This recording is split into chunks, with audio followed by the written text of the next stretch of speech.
Hello. Good morning, everyone. Welcome to our session. Thank you for being here and choosing us. Also, the people online, I don't know where to look, but thank you for joining us. The session is called Imagine Madaniya, Voices from the MENA about the Civil State. And before I say anything more, I want you to come with us to jump back in time 11 years to February 2011 to Meydan Square, Meydan al-Tahrir in Cairo in Egypt. Yes, exactly this song. I was there in this square with this song, Rami singing, كلنا إيد واحدة وطلبنا حاجة واحدة. We are all one hand and we all have one demand. Madaniya, Madaniya, Madaniya. I wasn't there in February, I was there in July, 5 months later, but exactly the same atmosphere. I felt the people there, the Muslim brothers, the Christians, the men, the women. They organized themselves in a peaceful way. They discussed with each other. They didn't use violence. They were, exactly like this film is showing. And I was hearing this song. I was standing in front of Rami singing Madaniya, Madaniya. And then I thought, what does it mean? My name is Leila Zouaini. I'm half Dutch, half Iraqi. I have a career, I'm an Arabist and a lawyer, so I have a career in building rule of law, good governance, justice sector reform in countries like Yemen, Afghanistan, Iraq. And I was specialized in Sharia also. I was trying with other Muslim women to see if we can look at Sharia from a different way, other interpretations. But somehow it wasn't working. Rule of law building in those countries was not working. So when I was here, after all these experiences, hearing this word Madaniya, and knowing and feeling what was happening there, this was historic, I started to brainwave. I knew the word as meaning civil, like a civil rights, civil movement, civil law. And then I thought, it means something. What does it mean? So I started to ask around in this square, to the Magdis, to the Khalids, to the Ahmeds, what do you mean by that? And they said, yeah, it's no to military state, it's no to Islamic state, it's no to authoritarianism, it's no to secularism even by the West, it's no to theocracy, so no, this. And I thought, but what does it mean in a positive sense?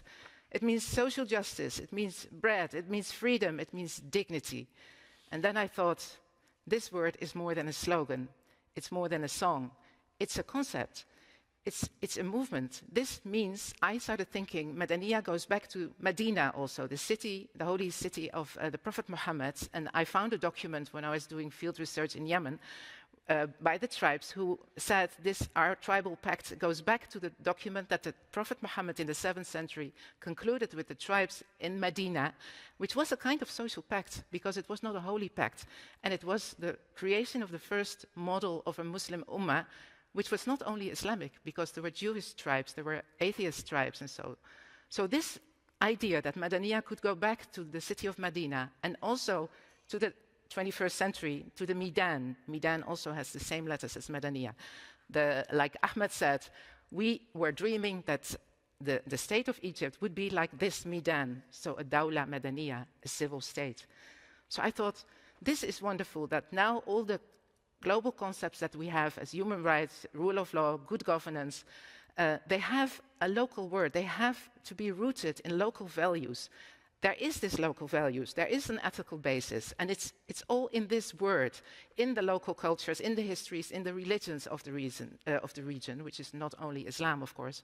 And so can we revisit the ideas of building good governance and states there with a whole new word, creating a new playing field, creating a new master narrative? So I started to ask around and then also look around, as a scholar that I am, in other countries. And I saw in Tunisia, the word Dawla Madaniya was even put in the constitution, that Tunisia is a civil state at the time. Unfortunately, it was recently turned back. The word is out of the constitution now. But it was also in later revolutions in Yemen, in Syria, in Iraq, in Sudan in 2019, new revolutions started. The same word popped up. So I thought, okay, what if we think of it as a concept, as a carrier for creating a civil state of mind, because a civil state of mind should precede a civil state. It's a long process, obviously. So what are the three fault lines to address that not I addressed, but was addressed in all these different countries because all the people there face the same problems? How to renegotiate a social contract? The problem in the countries, of course, there is no social contract in the sense of an equal relationship between citizens and their leaders. There's an authoritarian bargain, which means that the tacit agreement or forced agreements between the people and their leaders that they give up their political and social rights, the political and civil rights, to be politically active, to be able to participate in decision making. They trade it off for social and economic rights. So they get free or subsidized housing, subsidized energy, free possibilities for health and education and government jobs. This was a situation that kind of held a balance in the countries until the corruption grew, nepotism grew, resources became less, and the people didn't even get their share of the deal. So there was more corruption and there were less social benefits. And then, this is for decades that this was building up, not only in 2011. So the authoritarian bargain is gone. So what next?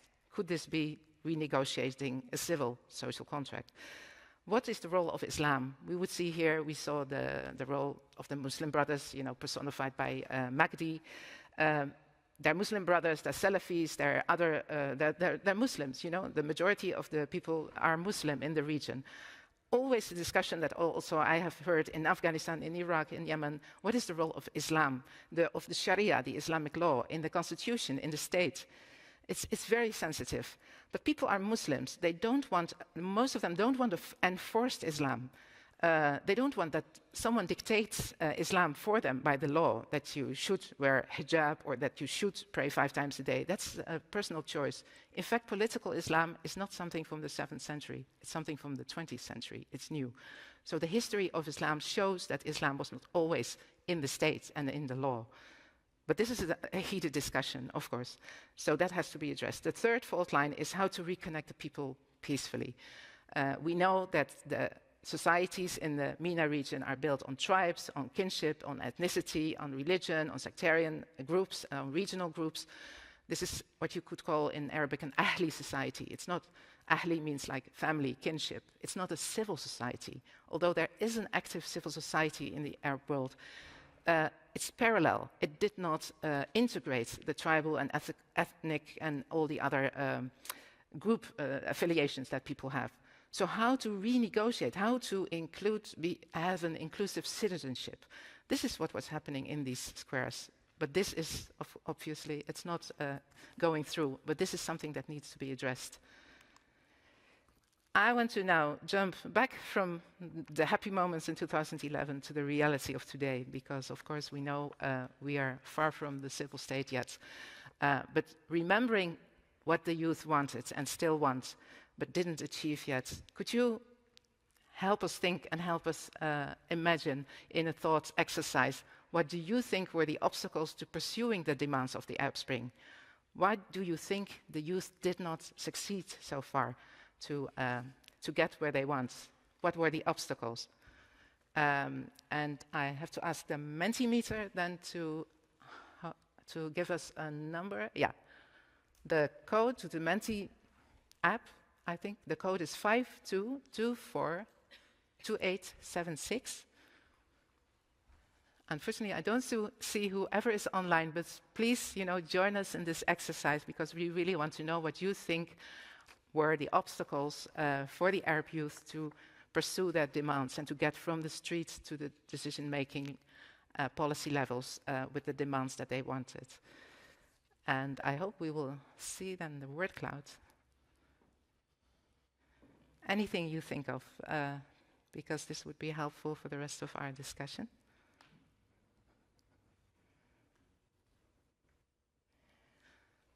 Joined against divided for, this is intergenerational differences, idealism, Islam, military, political interest, state power, deep state, no, I think reassertion, patriarchy, elite interests, authoritarian leaderships, Military comes up. Patriarchy is big. Elites hanging to power. I can look here also.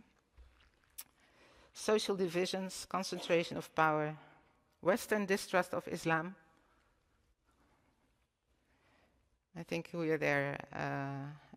Still give you a few more seconds to think of many. Secular versus religious, weak goals, economic downturns, suppressed differences.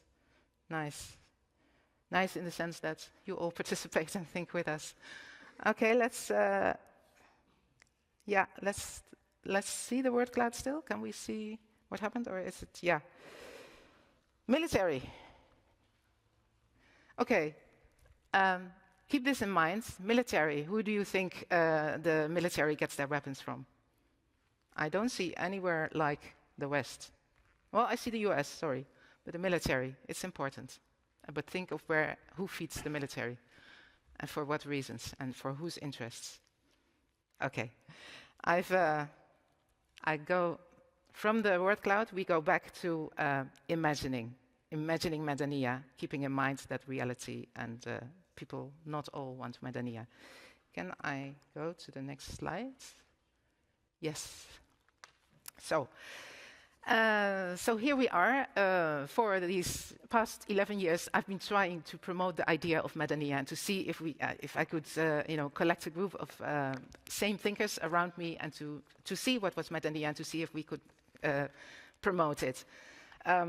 Until last year, fortunately, the knowledge platform, the Knowledge Management Fund, gave us seed funding to do something, because all these past years, the whole narrative and the whole interest of the West and of Europe and of the Netherlands was to fight Daesh, fight Islamic State, continue the war on terror. The Muslim Brothers who came up after the Arab Spring revolutions, when there were elections, suddenly, all these Islamist parties came up. So we were seeing the Middle East as a ring of instability around Europe and not anymore as something positive happening there. But fortunately, last year I got this seed funding and I collected around me students from the MENA region, from the University of The Hague, of Rotterdam, of Leiden University, and I asked them, could you, together with me, participate in this participatory action research to collect all the thoughts of intellectuals, of journalists, of women, of Islamists, who was talking about Madaniya from 2011 or even before until today, to show that it is still a discourse that is still being negotiated, and that information was getting lost because websites were taken down. Madaniya became a kind of revolutionary word that the new dictators didn't like, and the military also not. So we wanted to collect the Arabic sources, because in Western sources it was not so much written about, but it's so important to look at what Arabs are saying about it, Arabic-speaking peoples. So I had a group of 10 students coming from Syria, from Egypt, from Saudi Arabia, from Jordan, Palestine, Yemen, Iraq also, and maybe I forget now one, but we had a collective of 10. 3 of them stepped up to come today to share with us their Madaniya stories. That's Alim Mar'i from Yemen, Salman Nasser from Jordan, and Zaina Sabah from Palestine. I will introduce them a little more further. And so the participatory action research is important because I wanted to say, okay, we are researchers, we are all academics, young academics, senior academics. We want to have solid arguments. If this is really a concept and not an empty barrel of a word that everybody just puts their words and their interpretation on, and it doesn't mean anything. No, we want to really have solid research, but we want to activate it. So we are not doing research on people, we're doing research with people, because there's knowledge there that we need to integrate in our policy decisions. So that's the action research, and the participatory part is that we are all from the region. So if we want to use the research to affect changes and changes of thinking, it affects our own societies and our own communities. So this makes it participatory action research. Our objectives for this session, and also actually for the project that we were doing, collect, connect, and correct. So collect was really collecting all the ideas, all the different kinds of knowledge, So not only intellectual books or articles, but also animations, murals, art, anyone who expresses him or herself in a way to say this is what we want. Because these voices are missing in our Western, our Dutch, our European policy-making decisions, and in our think tanks, and even in our universities, because the books that we read and the policy makers, the policy thinkers are not the people from the region often, and they haven't spent lots of time, and they don't look at Arabic sources, which I have experienced, so I know what I'm talking about in this sense. But also this knowledge is interesting and necessary as building blocks for this new social contract, because everybody who was activating for it, many of them had to flee their country. Many of them were kidnapped or incarcerated or killed even. So what you get is that it's all spread around. So we want to collect all these voices and to see if we can build together a master narrative. And this together, this is the connection, is very important. So we have to collect and connect all the different kinds of knowledge. So the grandmothers, the artists, the grandmothers, what they're saying about what their memories were from before the period we are in. There are all kinds of expressions of knowledge. Don't look only at academic knowledge. We want to connect the drivers, all these people, again, who are now dispersed, who feel isolated, who are even killed and not able to transmit where they came to future generations. We want to connect these drivers and to see if we can together then build this master narrative, because Madaniya is a process. It's not yet a concept that someone thinks and then the rest shoots on it or not. No, it's that we build it together. It's the only way to get ownership, I think. And then also to connect the demands of the youth with the interests of us, the global interest. We have to be realistic. The demands of one could be against the interest of the other, but we have to connect them. So this is not a civil movement in the sense, okay, it's civil society and this is where we concentrate it. No, it's a civil state movement. So this knowledge and the demands have to be connected with our security policies, with our geopolitical strategies. And then correct, obviously, we can say now that our foreign interventions have dramatically failed, especially in countries like Iraq and Afghanistan. I mean, there's no one who can deny it anymore. So we did it wrong. So how can we self-correct our interventions? And we will come to that at the conclusion. We have to move away from putting security first towards putting people first. It's the only way to turn the cycle of authoritarianism and violence backwards. We will come back to that, but I hope this kind of gives you a lead of how we are going to progress. And I have to say, everyone, the three students who are going to speak about their stories, the sequence is they're going to first to tell a story, me and Madaniya, their own personal experience with Madaniya, like I was on the square, they had also personal experience then. Then they will talk about the general events, two highlighting events about Madaniya in their countries. And third, there will be a Q&A after each session. So it will be a bit short maybe, but we'll give you a chance also, of course, to interact because we want to hear how you think about it. So let's move from Egypt to Yemen.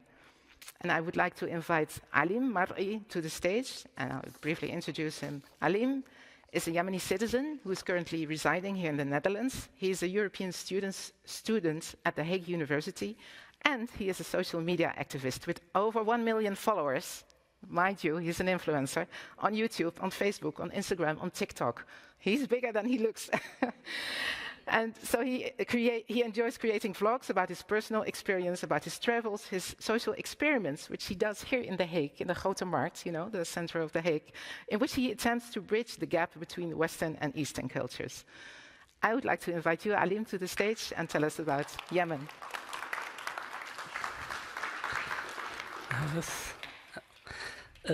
Thank you, Leila, for the best introduction. Welcome, guys, to Yemen. Okay, we're back. So Yemen is an Arab country. Obviously, it's located in the south of the Arabian Peninsula, as you can see on the map.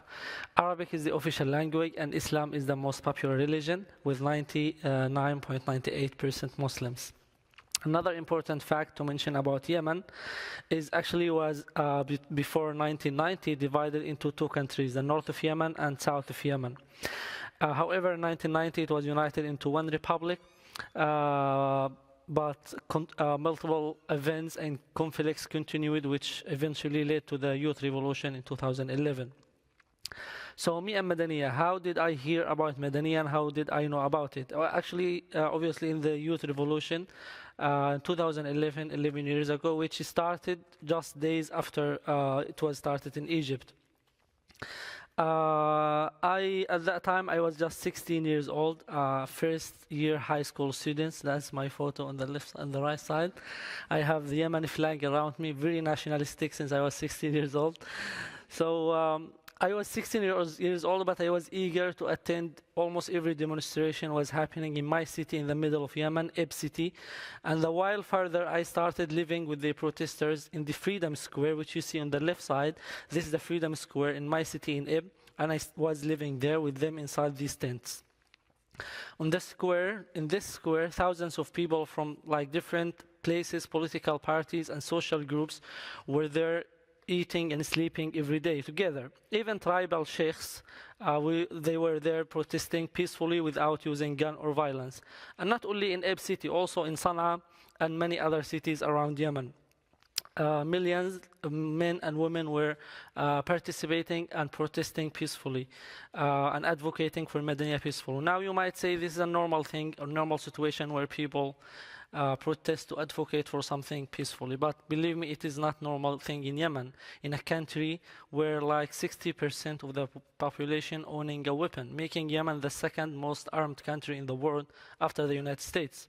In a country full of weapons like this, millions of people, men and women, went out to the street protesting without using guns, peacefully, without any violence or looting. So it's not something normal in Yemen, and not absolutely was something new. So at first, all I could think of when I hear the word Madaniya, as he said, the literal translation is civil. So all I could think of is like a non-military state. And the reason for this, I think, because we've always been governed by military leaders. Our presidents have always been military leaders. But actually, as time progressed, I was noticing that Madaniya actually has many other meanings, rather than just a simply non-military state. I started looking at Madaniya in a different way, like as a political theory. And Madaniya for me was living the same way we lived in those squares. We were all equal, like united, and we could say whatever we wanted. We have freedom of speech. I got used to live in those squares so much that I opened my little business in the square that I was living in. This is the Freedom Square in Ib city, and I had my little table right at this place beside this tent. I wish I had a good phone to take a photo that time, but I didn't have a phone with a camera. But I was at that place exactly with a little table selling baklava. I was 16 years old. I thought it might be a good idea to start depending on myself and earn some money, which actually was a good idea. So yeah, the organizing committee of the youth revolution was the main organization in Yemen that represented the youth of the revolution. And they announced 6 goals for the revolution. The first one was to demolish the authoritarian regime of the former president Ali Saleh. And then what next? So you demolish the regime, and then what comes next? A clear vision was set. So the second goal comes directly, which is establishing the Dawla Madaniya, the civil state. And they define it as a state that guarantees public rights and freedoms and based on the principle of peaceful transfer of power and separation of powers. On each Friday, at that time, millions of Yemenis men and women used to go to the main squares in several cities to perform the Friday prayer, which Muslims perform every week. And each Friday was given a special name, like the Dignity Friday, the Nation Friday, the Peaceful Revolution Friday. And guess what? One of these Friday was given the name the Dawla Madaniya Friday, which is written there on the big banner. These photos are from the capital city of Sana'a at that time. And as you can see also in these photos, what Madaniya has many other meanings for this. For the banner on the right side, for this guy, Madaniya or Dawla Madaniya is more a sovereign state. On the left side, the banner says that actually Prophet Muhammad, peace be upon him, was the first person who established the Dawla Madaniya when he moved from Mecca to Medina. So after Ali Saleh, the former president, was ousted, I don't know if you know, but was ousted from the presidency, and a new president was elected based on an initiative that was taken by the GCC and the United Nations. All groups after that and political parties gathered together in one place for the national dialogue to discuss the new structure of the state of Yemen and put solutions to all issues. And the national dialogue was under the motto بالحوار نصنع المستقبل, with negotiation we make our future. Now the national dialogue was extremely important, and I could say it is the most bright thing in Yemen history and the most thing I can be proud of as a Yemeni. It is important because it transformed the Madaniya movement from the streets into the political sphere. And it was ended with an official document that had solutions for all the issues and decided many things that would bring the Dawla Madaniya from the streets into reality. And I will mention here some examples. The first thing, the source of legislation was very controversial and brought a lot of discussions. The old constitution before the youth revolution was stated in that the main source of legislation for the state is Islam law, what we call Sharia. But after the youth revolution, with the Madaniya movement, new discussions and thoughts were brought on. So many liberal politicians were saying that actually Dawla Madaniya is a secular state, and Islam law should not be the main source of legislation. However, other parties, on the other hand, they argued that Madani actually does not clash with Islam being the religion of the state, as most Yemenis are Muslim. At the end, it was decided that the Sharia will be one of the sources of the legislation, and not the only one or the main one. The second thing that was decided, it was like that all military and security soldiers will be banned from participation in any political activities. In election, for example, they are banned from nomination, voting, or even participation in election campaigning in favor of any candidate. Now, believe me, this was a huge change and victory in Yemen and didn't pass through easily. To make you realize more the situation, the former president Ali Saleh, he himself, his two sons, his brother, and his brother's two sons were all top military leaders. So just after the revolution, for months, they bring a new rule that military leaders and soldiers cannot whatsoever engage with political activities. It was a huge change and victory. The last example I want to mention here was really progressive and outstanding. It was decided to abolish most of the ministries in the government and transform them into independent bodies.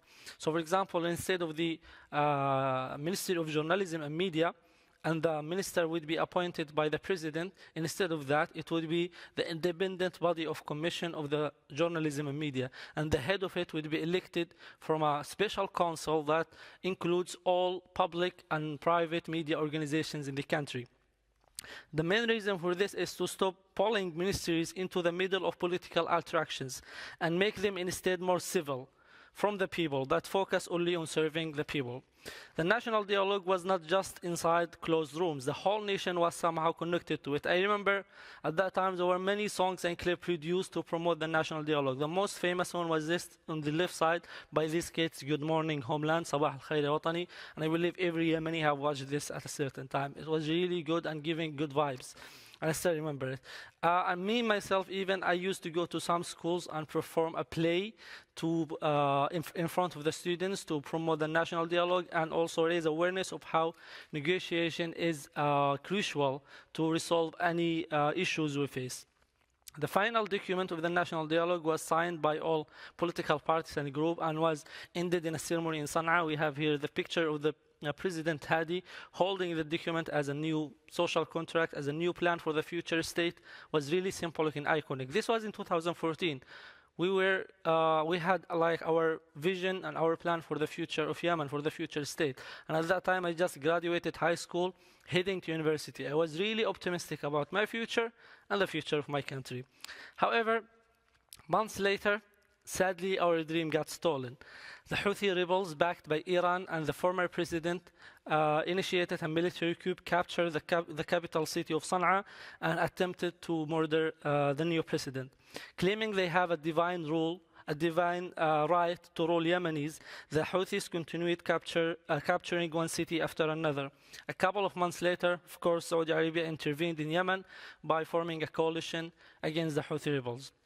I remember at that time, we were really shocked. When you have everything ready and you're really optimistic and then suddenly something got wrong, everything is going against. I really thought this war would end in 3 or 4 months. I never imagined it would continue until this moment for 8 years now. The war changed everything. The Houthis killed our dream in Dawla Madaniya. Because of the war, people shifted from thinking and planning for the future into thinking about the present day and how can they survive and providing basic needs for their families. We all know about the humanitarian crisis in Yemen. Madaniya voices also become oppressed under Houthis' radical authority. However, I cannot say that Madaniya movement in Yemen is now a history and that has ended. Absolutely not. We are just in an emergency situation, dealing with the radical rebels who are really far away from our values and from Madaniya movement values. The values that Madaniya movement gifted us still in our thoughts and our souls. Values such as freedom of expression, unity, and using art and music to fight against the war and oppressive mentality. This photo on the left side is from the city of Ta'z from a big music festival last year. And by the way, Ta'z is one of the most affected cities by the war. It has been suffering from a strict siege for 7 years now. Yet you can see all these people attending such music events, live music events, not scared from anything because they simply want their normal life back away from violence and war. The other photo on the right side represents a social media campaign called Aqiyal Movement that was initiated to fight the Houthis ideology. They are basically calling Yemenis to go back and be proud with their roots, arguing that we have a very bright and big civilization even before Islam, such as the Kingdom of Sheba. They use the Yemeni carbo, that animal, as a symbol of power, as it was used in these old kingdoms. And they write their names with the ancient South Arabian script. Finally, one thing just I want to add that our revolution is continuing and there is no going back to before the youth revolution in 2011. Thank you for listening, and I'll be glad to answer any questions you have.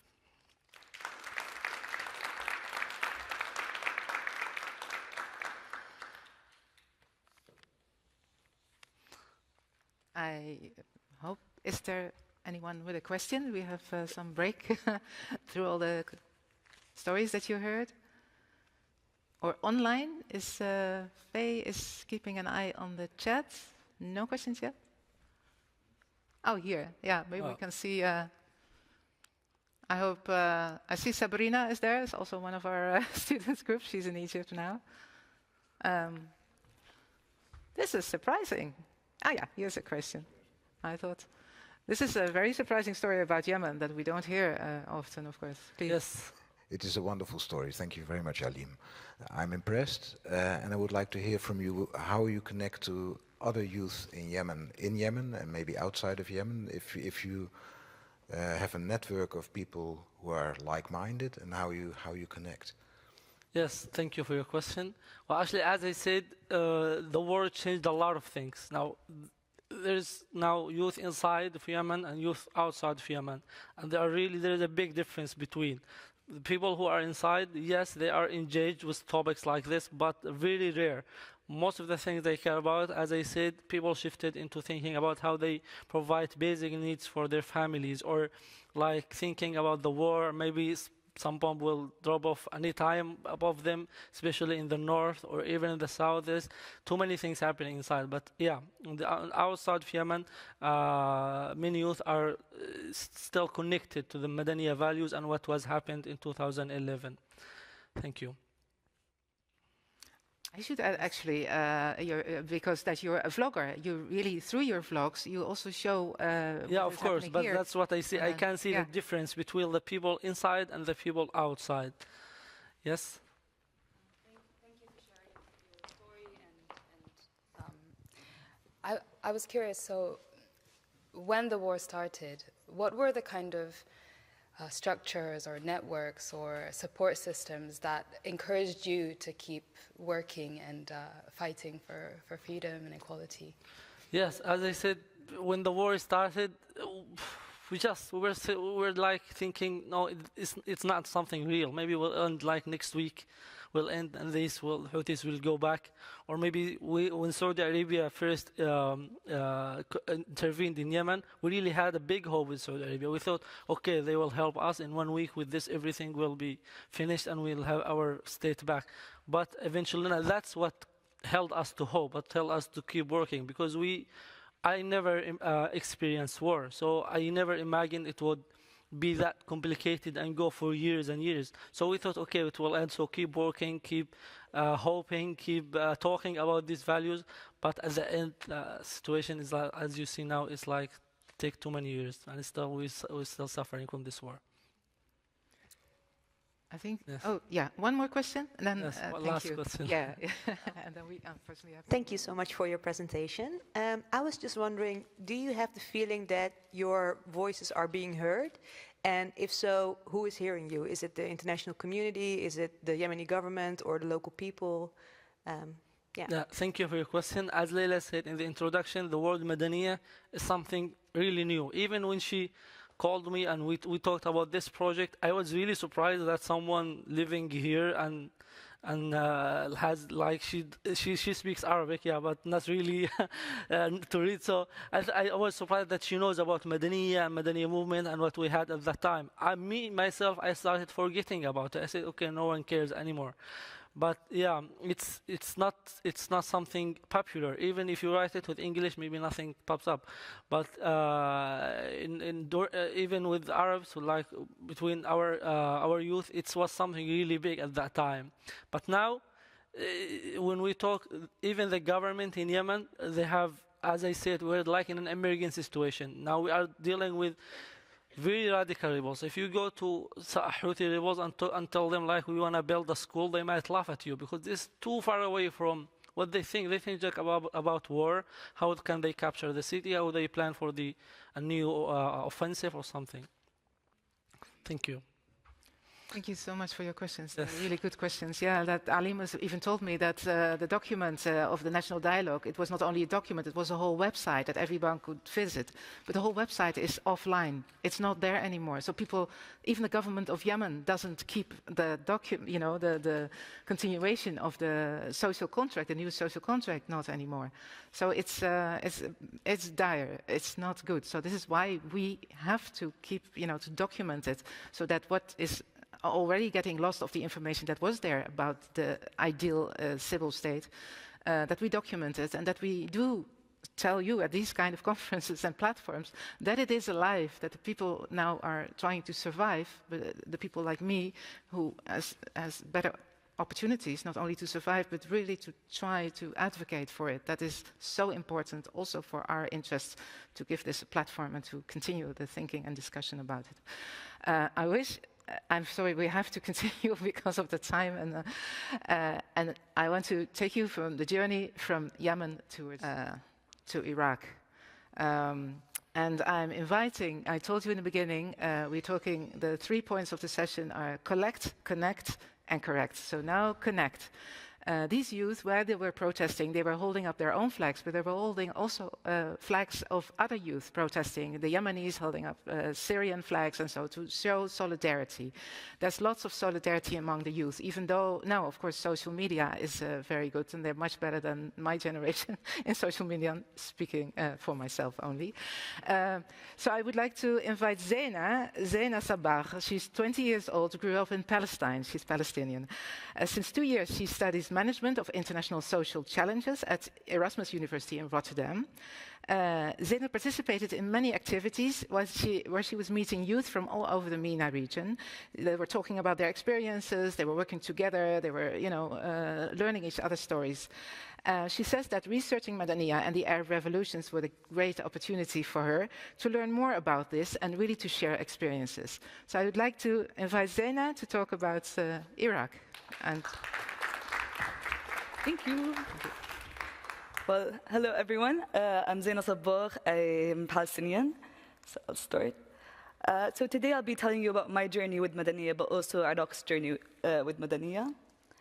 So growing up in Palestine, I was kind of forced to be involved with politics. However, the more I grew up, I kind of learned to love politics and be really interested about learning the political dynamics. In the last 10 years, the MENA region experienced a huge shift in the political field as the people had amazing courage to go on the streets and stand against their government and demand their needs and wants. I experienced this firsthand as I participated in the Arab Digital Expression Camp in Egypt. I worked with over 60 Arab youth in 2019. The camp focused on how Arab youth could digitally and creatively express themselves. We worked on creative writing, cinematography, and also music events and music production. Yet the most interesting event for me was in week 2. I vividly remember all of us sitting on the grass, and this Sudanese girl, Mihad, she went on and telling us a story about how she felt so oppressed in her government and so impressed in Sudan. And then immediately the Egyptian guy comes in and shares his story about oppression. And of course, I resonate with all of that growing up in Palestine and under the Israeli occupation. But I felt that we were all kind of connected with all of our experiences and stories. And we all had this dream about living in a civil state and not experiencing any form of oppression from our government. And what was amazing working on this project, because I felt Madaniya was the correct term to describe the dream that we were thinking of, like a civil state where we can all be our own individuals and not be living kind of in a jail. And I personally connected with each story in all the regions, especially Iraq, because Iraq suffered quite a lot in 2003 from the US military invasion, and then after that it led to a gateway for Iran to be involved. And then after that, all the political reforms in the country because of the different religious sects. So it ended up with Iraqis don't feel like they're living in the Iraq that they want to live in. They felt that they were just being put from one cage to another. And then on October the 1st in 2019, students from all universities, they mobilized themselves using social media, using the hashtag Let's Go on the Street and Demand Our Rights. It was not a protest done by elites or high-class people. It was done by the youth. It was done by middle class, low class, elderly, women. Everyone in this dynamic and complex society was on the street. Their demands were simple. They only wanted to have electricity provided by the government. They wanted to have food, more water. And the banners on the bottom pictures shows their demands. Our rights are our rights, and no one could touch them. Going on the street to get my rights. No to America, no to Saudi Arabia, no to Iran, no to international interference. And I think what's pretty iconic about this movement, about this protest, is the Turkish restaurant. The Turkish restaurant is the 2 pictures above. It's a building that has a long history in Iraq. So beginning that the US invaded it in 2003, it was allegedly contaminated by uranium, so it was left over for 15 years, neglected by the Iraqi government. Until 2019, the Iraqi government went back to the Turkish restaurant, and they actually positioned snipers there because the Iraqi restaurant, the Turkish restaurant, sorry guys, it's actually positioned right next to Tahrir Square, where all the protests were happening.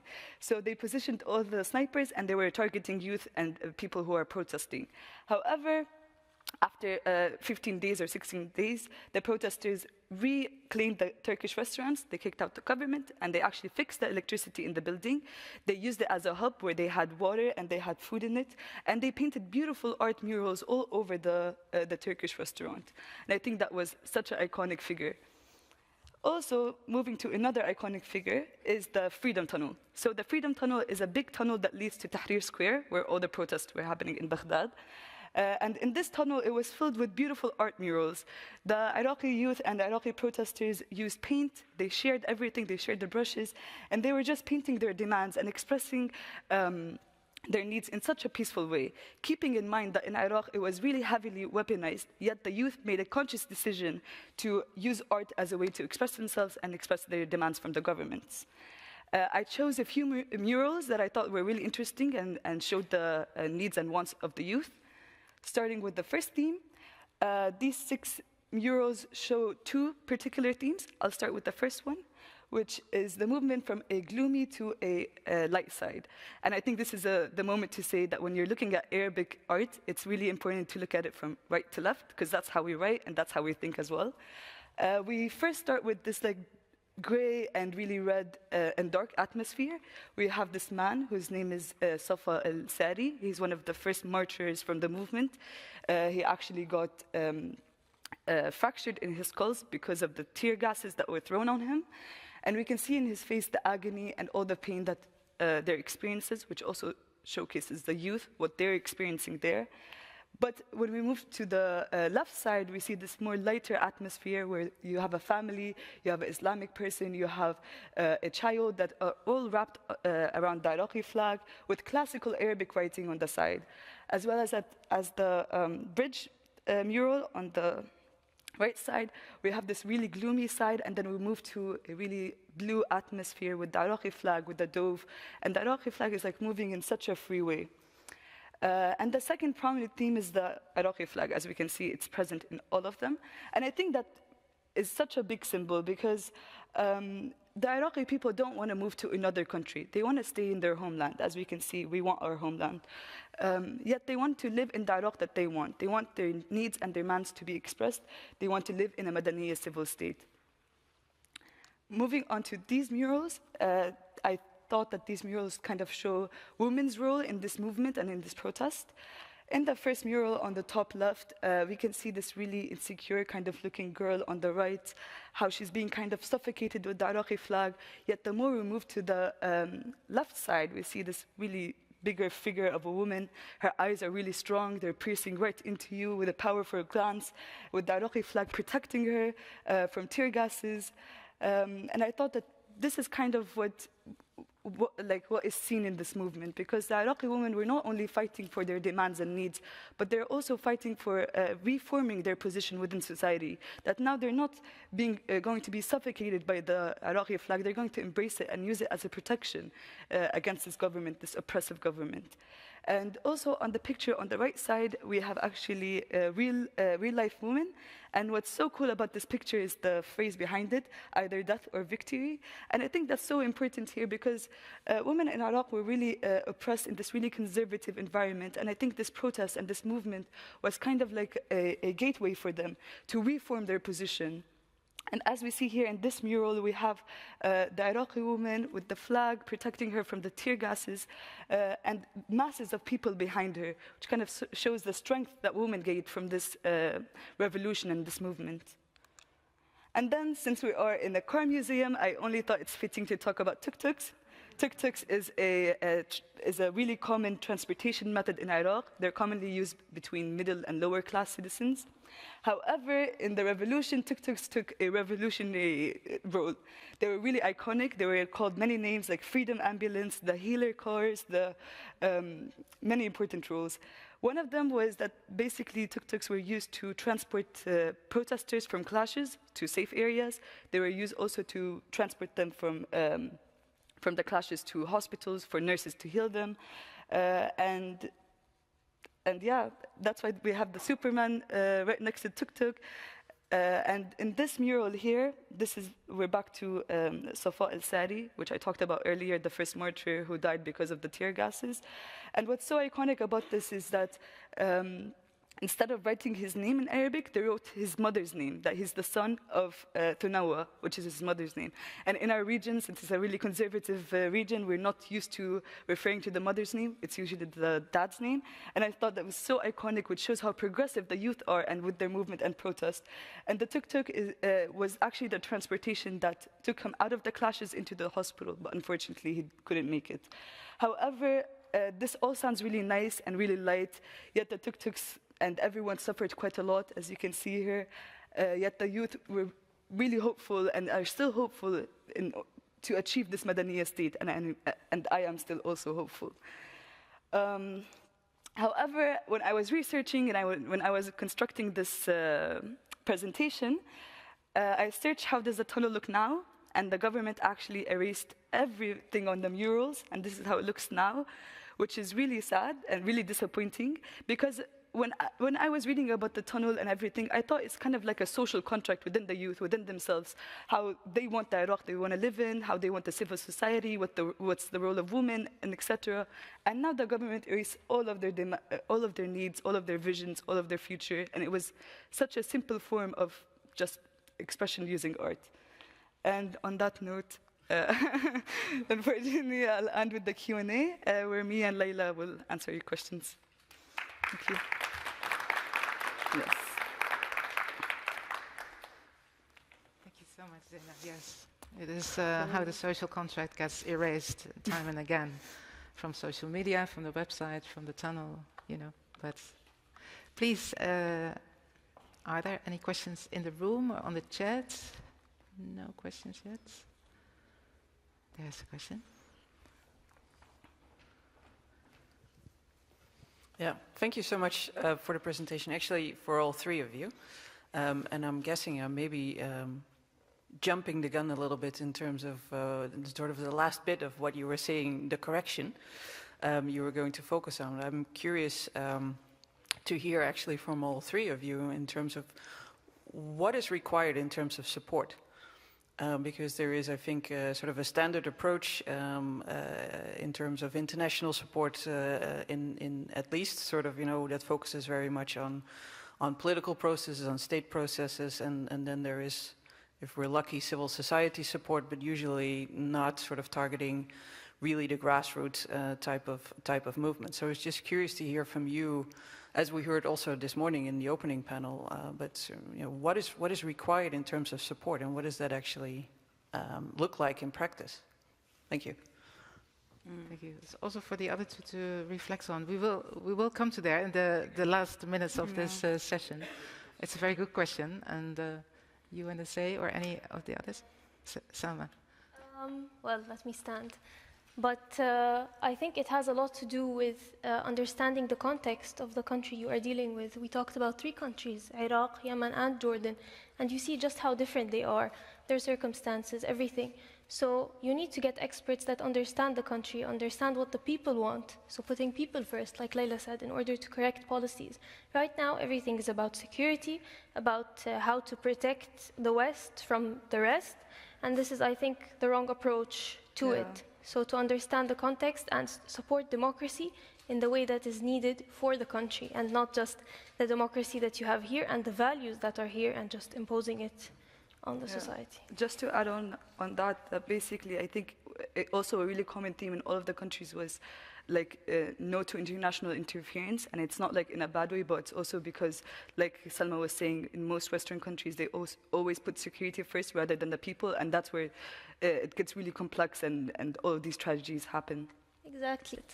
Yes, just one thing to add, reflecting on that, speaking of my country in Yemen, as I told in my presentation, we have radical rebels, the Houthis, and now the international community, the European Union, they look at them as like a normal side of the world, like as a legitimate power that rule Yemenis, and they somehow want to realize that, okay, this is the reality now, and then they bring them to peace agreements and stuff. But I see the way that they could change the approach, to see them as a radical rebels. They just did a military coup, and to put more pressure on them, and don't make the vision in Yemen as a war between Saudi Arabia and Yemen. In somehow, yes, but actually, mainly, it's a military coup by the radical rebels backed by Iran and the former president, who was then killed by them also. So, yeah, thank you. We'll come back to it also in the interaction if we have still time. One more question. I think she had a question. Oh, yeah. Yes, the microphone.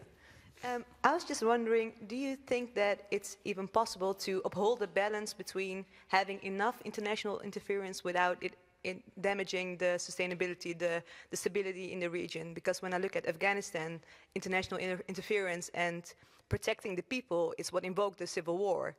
So do you think that we or you or people in higher positions are able to maintain the very delicate balance between both?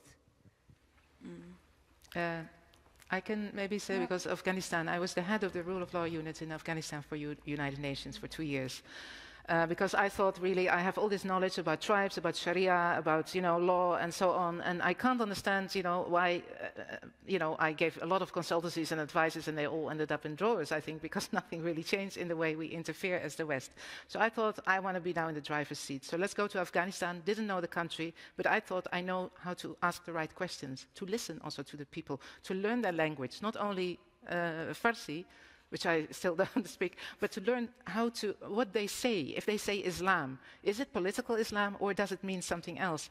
And they were very in Afghanistan like the other countries. It's our Islam, stay away from it. First of all, the question is okay, let's acknowledge that we have a role in this. In the word cloud that we saw, I hardly saw that we are also frustrating the movements, the positive movement there, very much by our weapon deals, by supporting dictators to keep all the people, especially the people, the Madaniya people, you know, the people who have ideas and demands, but they are the ones who also have to flee from their countries to us, and we see them as refugees. We don't see them as, you know, really builders of this new civil states and civil states of mind. We need to build our civil state of mind because we don't look at the region like that. So there is a lot at our side we can do to really make it more balanced and to really look and to learn Arabic if you don't know Arabic. To really, I saw so many policy papers that didn't have Arabic sources, only English sources. So what's this? The people who go there, because I was in these consultancy teams, I'm sorry to say, they were all white people who just came there for the first time, you know, oh, this is Yemen, so nice, you know, and 2 weeks to do an identification mission and then a whole report with advice to the government how to interfere in Yemen. This is so humiliating for the people there who have knowledge as well. They're intellectuals too. They're consultants too. So I'll come back to it because we already, of course, we started late. Thank you so much, Zena. And let's continue this exercise.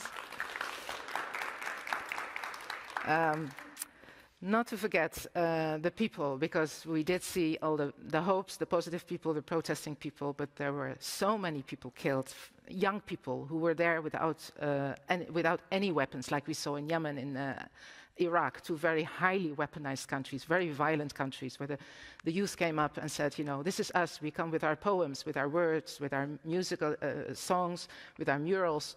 So many were killed. And they're not statistics, they're people, they have faces, like the Yemeni faces written on the walls, each have names. In Egypt also, still remembering the people who died. In Iraq, there was on Tahrir Square a memorial, hundreds, 600, 800 young people were killed by snipers who found their way. And also, you know, people want to commemorate, not only because the mothers also and the families, they want to know what happened to their children. Many got, you know, not even found. They were kidnapped or so. So even, you know, we are all one hand, what we heard during the revolutions. People now all share their traumas. It's a generational trauma. It's not only what happens in 2011 till now. It goes many decades back, and it's not solved. We hardly address it. And even the countries themselves, we are trying to build rule of law. What I saw in Afghanistan, we were not building rule of law, we were putting security first. It was militarizing rule of law. But these people need accountability. They need justice. They need their traumas to be healed on a legal level, on a personal level, on a psychological level, and on a national level. For this, we need to help them to fight impunity. Nobody in Iraq, I can say that nobody of the people who were killed, nobody was brought to justice. We are here in The Hague, the international city of peace and justice. There's so much we can do from here. And to wrap it up, to say, because I really want you to understand that we, as Europe, as the Netherlands, as maybe in your organization too, we are feeding the vicious cycle. The vicious cycle is on the left. That the dictators who got back to power, we are feeding them with weapons. We are feeding them with laws. We write the constitutions for them, but we also write the anti-terrorist laws for them. I know that. And then this is meant to fight terrorism because we are still in a war on terrorism. But what did these dictators do? They identify the Madaniya people, the free thinkers, the artists as terrorists. And this is how they use our written laws, you know, for that, and our weapons against them.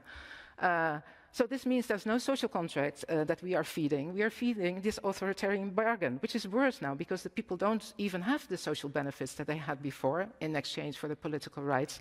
They have no social benefits, no jobs, and no political rights. So this leads to more repression, more grievances, more ruptures between, you know, the people divide and rule. That we see there's more civil war, there's more civil resistance. Even the peaceful resistance continues. Let's be clear on that. This is so courageous. This is why I call these youth and the people who are behind them courageous and not naive.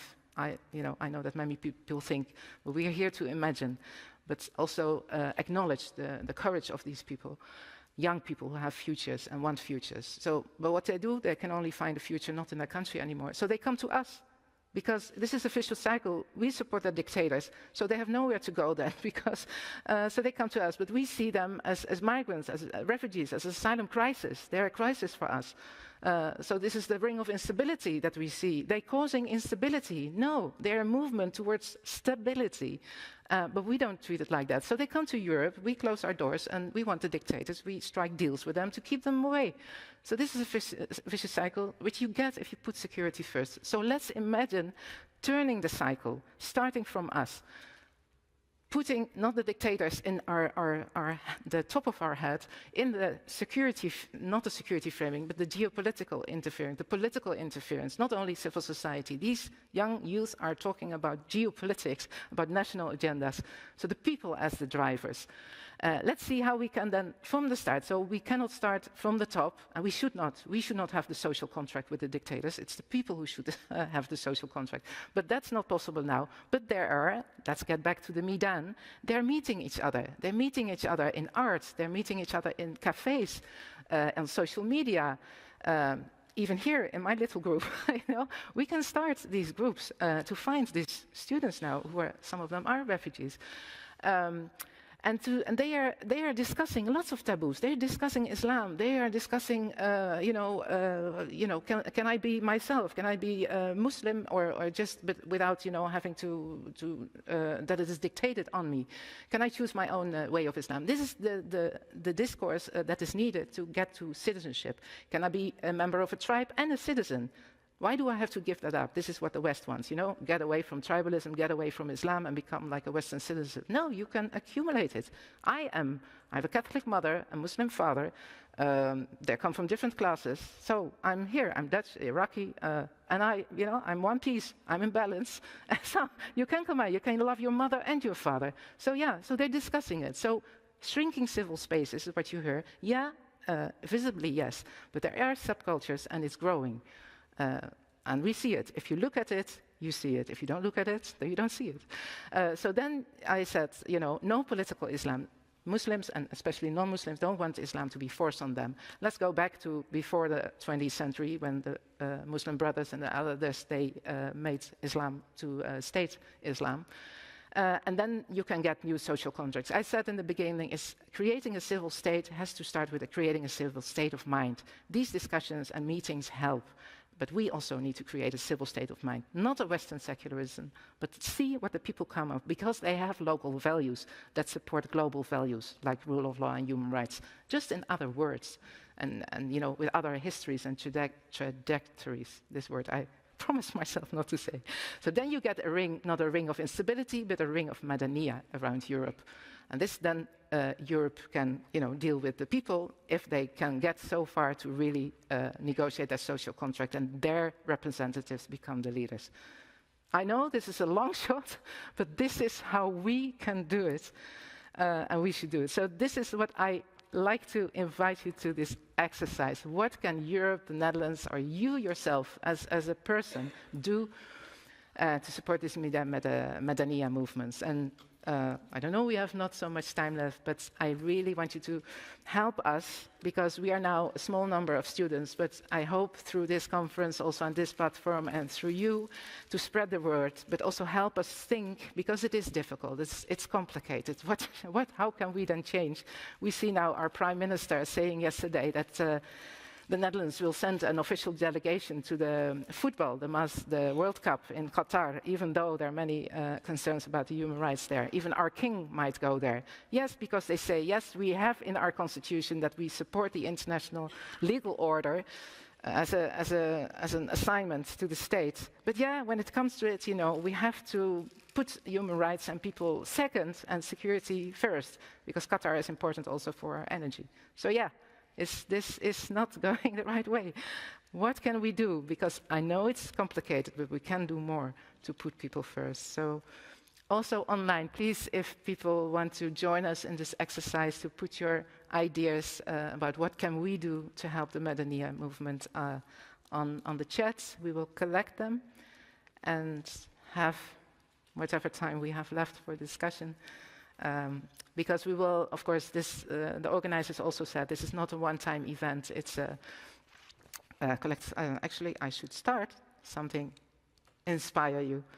I hope the technical people will have to start. Yes, to get you in a spirit of Madaniya optimism. So let's have 5 minutes.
It's really simple, all we want is freedom. No violence and brutality. We fight together and we march together to make our dream a reality. It's really simple, all we want is justice. No violence and brutality. We fight together and we march together for peace and equality. ما راجعنا لي مطالب. ما راجعنا لي مطالب. جيبوا حكومة الحكم المدني. دم الكوز الكتل الطالب. مدنية مدنية مدنية مدنية مدنية مدنية سلمية سلمية سلمية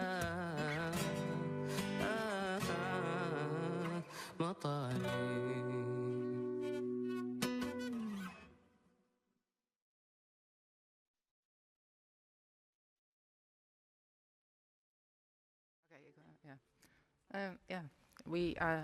We had another song. This was Samani, Sudanese singer. I hope you all heard the word Madaniya.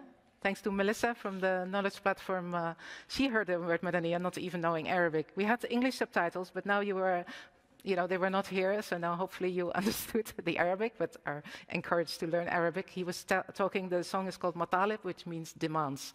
He says, we are not going to leave like Alim and all the others are saying. We're not going to leave. We still have demands. We're continuing them. And you heard Madaniya, Madaniya, because their revolution, the Sudanese revolution, was actually called by themselves the Madaniya Revolution in 2019. So this confirmed also for me, it is an important concept. It is an important word.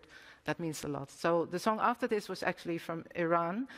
Now, at this moment, there are protests by the women, especially in Iran, and there was a very famous song. It's written by, now I have his name in the next, Shervin Hajipour.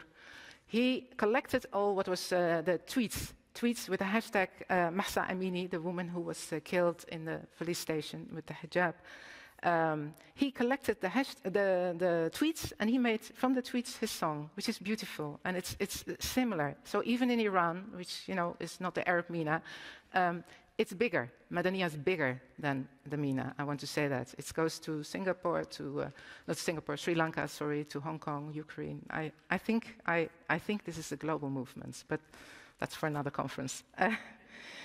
We have collected some. Let me see where we are. Oh yeah, now we have to go back. So we have, in terms of time, please be aware, we will keep these and we will think about it, and you can also address us and come to us at the rest of the conference. Unfortunately, we don't have too much time. Maybe we can select one, but I know you all are getting hungry. Maybe let's have. Yeah, do you see one? I would say there's a lot of about listening.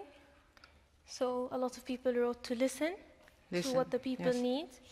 Human security, limit arms trade,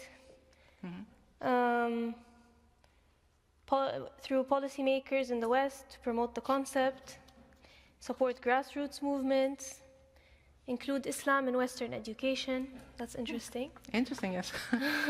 Yeah, civil settlement, is it true? Supporting economic reform, especially because poverty and unemployment, which makes people vulnerable to authoritarianism. Lots of interesting things, I think. Yes, yes. And I'm looking at, we should have a continuation. The organizers want us to start a community of practice, so maybe we can ask the organizers to sorry?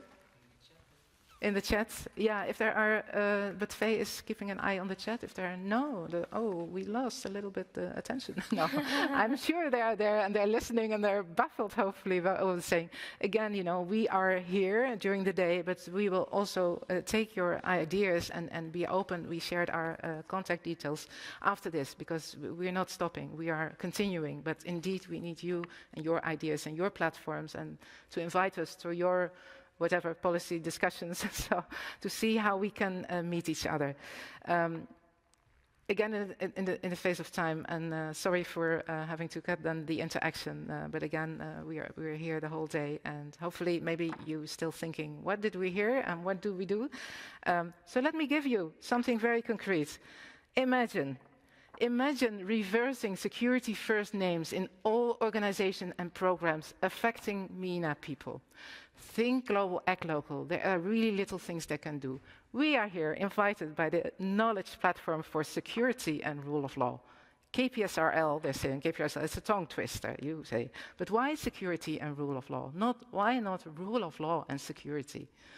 KP rolls. Sounds much nicer. We're getting hungry. Rolls is what we really like in the Middle East. Shawarma rolls, baklava rolls, dolma rolls, and Rolls Royce, because we're here. It's a much more positive connotation. It's much easier to pronounce, and it really would make a difference. It really would make a difference, because if you look around at your institutes, it's always security and justice, security and whatever. Look at it. And these are organizations that are not, the defense ministry or so. I know security is important, but if you security frame, you militarize people and states. And I was in Afghanistan. I saw that rule of law was becoming militarized. The military is taking care of training judges and lawyers. And I was there with the United Nations as a civil project to civilize the rule of law. I couldn't, because the military was stronger. This is what we should do. And I hope the organizers will, together with me, think of, even if we start here, KP roles, how nice would that be? Thank you so much. And that makes us hungry. Thank you. And online.